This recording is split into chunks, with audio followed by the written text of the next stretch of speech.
ילד, קח ילד.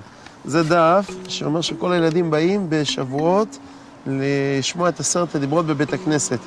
בסדר? תבוא עם אבא גם וכולם, ותביא את כל האחים שלך גם. ממש חשוב שכל הילדים יגיעו, בעזרת השם. תודה רבה.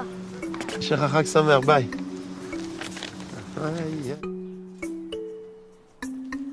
אבא, אני יכול לבוא איתך השנה לשמוע את 10 הדיברות בבית הכנסת?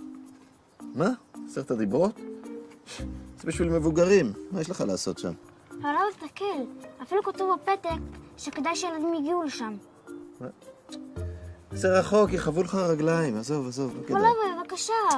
מה יש לך לעשות שם? אתה תשתעמם. לא כדאי, עזוב.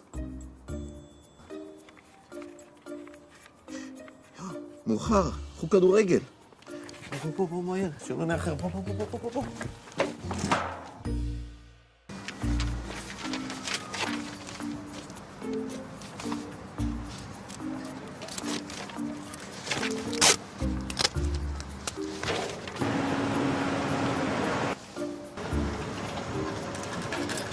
סלח לי, אפשר שנייה?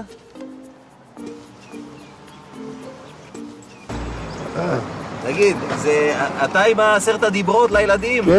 כן. אבל זה לא בשביל ילדים, נכון? זה רק למבוגרים. זה במיוחד לילדים.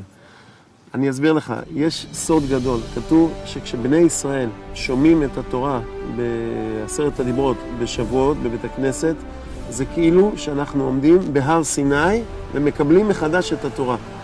ולכן, כמו שבפעם הראשונה השם נתן את התורה בזכות שבני ישראל אמרו שהבנים שלנו ערבים בעדינו, אותו דבר כל שנה כשהשם נותן את התורה זה בזכות הילדים. ולכן כל ילד נוסף שיהיה בבית הכנסת, ילד או ילדה, אפילו הכי קטנים, זה מוסיף בקבלת התורה של כל עם ישראל ומביא ברכה לכל עם ישראל.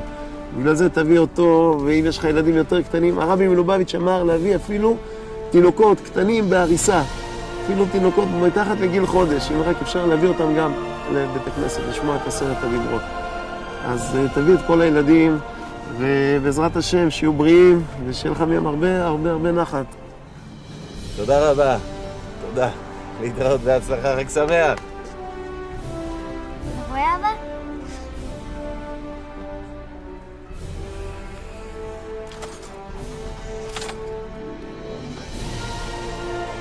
כבד את אביך ואת אמך, למען יאריכו ימיך על האדמה, אשר אדוני אלוהיך נותן לך.